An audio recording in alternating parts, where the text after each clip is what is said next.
आजमगढ़ से बड़ी खबर। आप देख रहे हैं विजेंद्र सिंह बीवी न्यूज। कांग्रेस के जय भारत महासंपर्क अभियान के तीसरे दिन जमीन मोहम्मद न्याय पंचायत में कार्यकर्ताओं ने निकाली प्रभात फेरी, ली शपथ। आज़ादी के 75वें वर्ष में व विधानसभा चुनाव 2022 से पहले कांग्रेस की नीतियों योजनाओं को जनता तक पहुंचाने के लिए कांग्रेस के जय भारत महासंपर्क अभियान का आगाज किया गया है।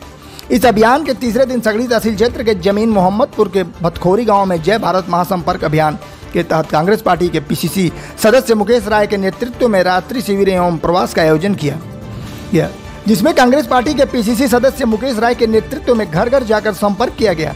साथ ही लोगों को जागरूक भी किया गया। लोगों की समस्या को सुनते हुए उसका निराकरण करने का आश्वासन दिया गया। साथ ही पूरे ग्राम पंचायत में प्रभात फेरी निकाली गई। कार्यकर्ताओं ने श्रमदान कर रोड के किनारे उगी घास फूस और झाड़ियों की साफ सफाई की। इस मौके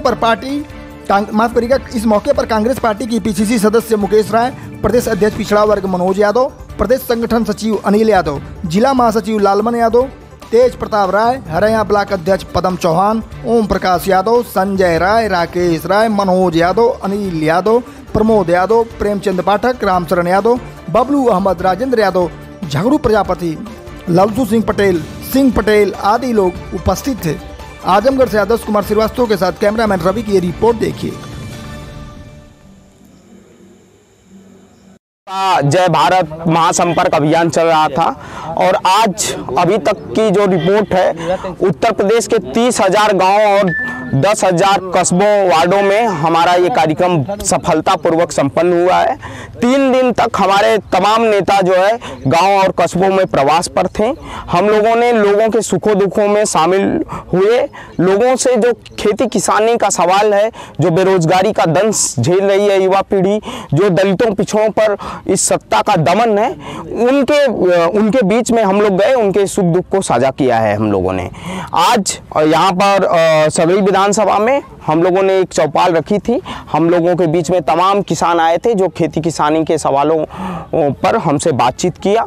जिस तरीके से पूरे खेती किसानी के सवाल को, खेती किसानी के मसले को ये सरकार तबाह करने पर उतारू है। जिस तरीके से 3 काले कानून बनाकर पूरे किसानों का दमन करने के लिए उतारू है, इन सारे सवालों पर एक लंबी परिचर्चा हुई। साथ ही साथ आजमगढ़ की जो राजनीतिक परिस्थितियां हैं उस पर भी गहन मंथन चिंतन हुआ है और खास करके जो आजमगढ़ में युवाओं का सवाल है उस पर भी तमाम युवा साथी हम लोगों के बीच में थे। उन्होंने अपनी बात रखी कि किस तरीके से पूरे आजमगढ़ समेत पूरे पूर्वांचल में नौजवानों का पलायन जो है तमाम महानगरों की तरफ हुआ था, जो कोरोना के बाद वापस गांवों के तरफ लौट कर आए हैं और बेरोजगार घूम रहे हैं। सर, आजमगढ़ में किन मुद्दों पर चुनाव लड़ेगी कांग्रेस पार्टी? आजमगढ़ में चुनावी मुद्दा जो है वो होगा आजमगढ़ की लोगों की पहचान, आजमगढ़ की जो मूलभूत जो ज़रूरतें हैं, जो आजमगढ़ का विकास है और ख़ास करके आजमगढ़ सामाजिक न्याय की धरती है और आजमगढ़ में दलितों पिछड़ों पर जिस तरीके से उत्पीड़न दमन हुआ है, कांग्रेस पार्टी आजमगढ़ में दलितों पिछड़ों मुसलमानों और जो हाशिए के लोग हैं और जिस तरीके से गरीबी और बेगारी फैली है, इस मुद्दे पर हम आजमगढ़ में चुनाव लड़ेंगे। समाजवादी पार्टी आजमगढ़ को अपना गढ़ मानती है, इसे आप कैसे देखते हैं? समाजवादी पार्टी आजमगढ़ को गढ़ मानती होगी, लेकिन आजमगढ़ के लोगों का गढ़ है। आजमगढ़ पुराने कांग्रेसियों का गढ़ है। आजमगढ़ हमारे बाबू रामनरेश यादव की धरती है, चंजीत यादव जी की धरती है। तो यहाँ पर जिस तरीके से पूर्वांचल को या आजमगढ़ को समाजवादी पार्टी सफाई परिवार अगर अपना चारागाह बनाना चाहता है तो कांग्रेस पार्टी बर्दाश्त नहीं करेगी और आजमगढ़ के नौजवानों से मेरी अपील है कि ऐसी पार्टी को उखाड़ कर फेंक दे जो आजमगढ़ में परिवारवाद को बढ़ावा दे रही है। परिचय बताइए। हम मुकेश राय, प्रदेश कांग्रेस कमेटी अध्यक्ष, प्रदेश कांग्रेस कमेटी के सदस्य। आज कांग्रेस द्वारा किस तरह कार्यक्रम किया गया यहाँ पर? प्रदेश कांग्रेस कमेटी के आह्वान पे जय भारत महासंपर्क अभियान के तहत 19-20-21 ये कार्यक्रम चल रहा है और यह अब अनवरत चलता रहेगा जब तक हम लोग सत्ता में माननीय प्रियंका गांधी जी को मुख्यमंत्री बना नहीं लेंगे और गरीबों किसानों की पीड़ा को दूर नहीं करा लेंगे, तब तक ये चलता रहेगा कार्यक्रम।